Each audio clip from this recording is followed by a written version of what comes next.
Hello and welcome to the AFL Riverina Football and Netball Show. I'm your host, Hannah Maguire. Now we have a very interesting round of footy coming up, but before we go into that, here's Matt Kelly, Prime 7 sports reporter. He caught up with Collingwood superstar Andrew Krakouer earlier this week.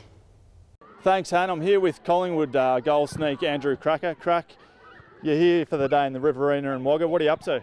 Mate, we're just going to have a few visits. I've been out to the juvenile centre today, earlier on. Obviously a couple of school visits here, and there's another one, I'm not quite sure, Holy Trinity I think it is this? And then I'm going out to Junee for a bit of a chat with the boys out there, so trying to launch a program, prisoner reform program out there. So so that's our day, mate. We've sort of got a fair bit to get through in a short amount of time, but hopefully we can all get through and should be a good day. Crack, you've had a few tough times in your life. Now visiting a few of the young fellas in the juvenile detention centre, what have you actually had to say to them? Oh yeah, mate. Obviously, yeah, have had some tough times, but I just spoke to the boys in there. Just try to stay positive, and they're still young and still got a lot of life to live. So, it's just a small hurdle in the road, on their journey at the moment. So just to stay positive and do what they got to do now. They're incarcerated, so they can't do much about that. Control what they can, I suppose. So just go out, stay in there and stay positive, and always look to the future, because they can have a bright future ahead of them, even though it's dark times at the moment. Yeah, like 2 years ago you played in the grand final for Collingwood, and have had some amazing games since then as well, kicking goals, taking mark of the year. Obviously sends a positive message to them that you can turn things around. Yeah, absolutely, mate. They've got a lot of sometimes they haven't got a whole lot of role models out there that they can look up to. So hopefully if if they could sort of see someone like me who's actually walked in their shoes and been where they are, and then come out on the other side, to have a little bit of success, I suppose, it probably give them a little bit of hope and faith, which is massive for blokes in prison and blokes going through hard times, or anyone in general, I suppose. Now we've had a couple of dark weeks there, just with the whole Adam Goodes saga. I'm just wondering your thoughts. Do you feel like we have come a long way in terms of the way we've handled racism in the AFL and the respect that's now being shown? Yeah, I think we have come a long way since, you look back at Nicky when he lifted his jumper up, like we spoke about through Indigenous round, 20 years ago. We have come a long way, but obviously there's still work to do, and it's just not a football thing, it's a society thing, and I think it's a respect thing as well. If something that's going to come out of your mouth might offend someone, it's not just racism, it's something that I might say is going to offend someone. You got to think of it twice about saying it, and maybe, just maybe not say it at all. So I think it's it comes down to respect, mate, and yeah, obviously, it's an ugly thing, and it's popped its head up again, which is unfortunate. But people, we move on, we learn from it, and we do what we can to do together to go forward. Yeah, absolutely, mate. Well said. Now, your dad and your uncle were absolute champions in the 70s and the 80s. Do they ever get the videos out and just pop them on in front of you and just show you how good they were? Nah, they don't say too much. I've actually sort of got in the trap of watching a little bit. I don't watch too much footy, but their highlights, I was too young to sort of watch them play. So I've certainly popped it on a few times, mate, and had a bit of a look, and the boys go all right. Hey, now let's talk about Collingwood's chances in the second half of the year. Sitting in a nice position at this stage. What's Bucks got planned for the second half of the year, and how far with the group that you've got do you expect you'll go? Oh, mate, our goal from day one when we started pre-season was obviously to win a grand final, and that still our goal, and that hasn't changed. So we'll go back to the drawing board, have a look at how well we went in the first half of the season, what worked well, what our room for improvements are. So like you said, we're sitting in an okay position, but we've still got a lot of work to do to get to teams like Hawthorn and Sydney and these kind of guys, and Essendon, who are playing really good, consistent footy, and have knocked us over. So we've had quite a tough run, but obviously you got to beat the best sides to actually give yourself a chance. If you want to call yourself premiership or the best team in the comp. So we've still got a lot of work to do.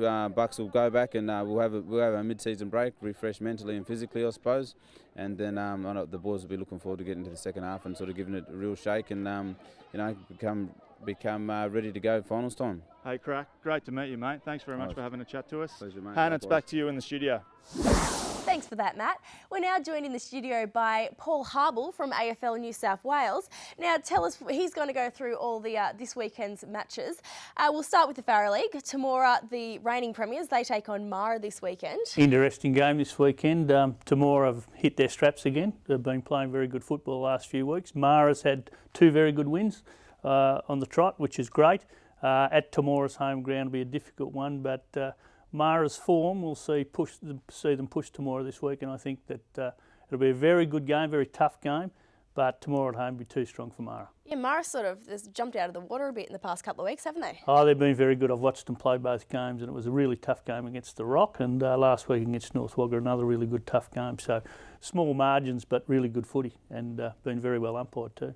Yeah, and after the Jets lost to Tamora, they've sort of lifted their spirits as well. They had a great win last week against East Wagga. They play Collingwood this week. Who are your thoughts there? Oh, look, I think Jets at home will be far too strong. Got some good goal-kicking power, very good midfield, and their backline's very strong as well. Collingwood, look, they can play for a half, but the second half is really poor for them. Jets at home, far too strong for Collie, but Collie, look, they've been competitive, but just not competitive enough. Okay. We move on to East Wagga versus the Rock. Well, East Wagga at home, always a tough nut to crack, there's no doubt about that. They've been playing fairly consistent football, but look, the Rock last week were fantastic against CSU, and I'm sure they'll consider. They have had some injury problems, Peeper and Hugo and those sort of guys have been carrying niggly injuries, so I'd suggest they're back to good form, and they'll be far too strong for those guys this week. All right, and the last round we can talk about in the Farrer is North Wagga versus CSU. This should be a close game, shouldn't it? Yeah, I think North Wagga will win it pretty comfortably, actually. I think their form last week was fantastic. They were really hard. They nearly got in front in the last quarter against Mara, but Mara kicked back with the last 2 goals. Dowdall's been playing extremely well and leading by example as a coach. I think North Wagga comfortably there. CSU haven't played very well this year at all, and Archibald's been their best player by a mile. So North Wagga to have a win this week. Rightio, that's it for the Farrer League. We'll move on to the RFL now. Collingwood versus Narrandera. This will be an interesting one. Well, obviously Gep's kicking a few goals. He kicked about 17 in the last 2 weeks, so that's good for him. Collingwood at home, Aiken and Gordon are always in their best players, good midfield players. They get the ball up forward, they'll kick some goals. Narrandera, on the other hand, their form's been patchy. I'd suggest that Collingwood at home. Jimmy Rice leads by example as the captain coach in Narrandera, but I think at home Gully too strong for Narrandera in this one. Okay, Leighton versus Griffith. Look, Griffith's form's been patchy as well during the season. It's just last week they just scraped over the line against Turvey at their home ground. Leighton have started to hit their straps. They've got some goal-kicking power up forward. Griffith midfield's very good, but I'd suggest Leighton at home be too strong for the Swans. Okay. Again, Maine had a pretty good game last week against Collingwood.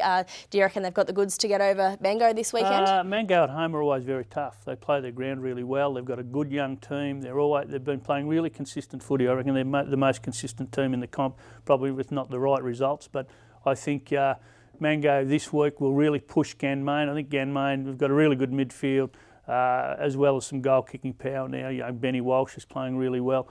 I'd suggest that in a really close game, I'd think Ganmain may just get over the line, but don't be surprised if Mango upset them. Okay, Tigers versus Turvey Park. Well, Tigers would be smarting from the last time these two guys played because Turvey Park actually beat them, and that was an upset, I suppose. Turvey Park played extremely well last week against Griffith away. On Robinson Oval, Tigers have been fairly consistent of late, even though they went down by a small margin last week against Coolman. I think they're playing consistent footy. I think they'll be too strong for 2, but Turvey will be there having a go, that's for sure. And ladder leaders Coolman, they have the bye. Yeah, they'll be looking forward to the break. I think it'll be good for them, and they have been consistent, they have been good. But, gee, these two competitions are fantastic. I reckon they're really even, bar a couple of sides, and the results each week are fantastic. So, 2 good comps, and we look forward to some good results again this week. Okay, thanks for joining us, Paul. That was Paul Habel from AFL New South Wales joining us there. Well, that's about all we've got time for today. So make sure you join us next week on the AFL Riverina Football and Netball Show at aflriverina.com.au. We'll see you then.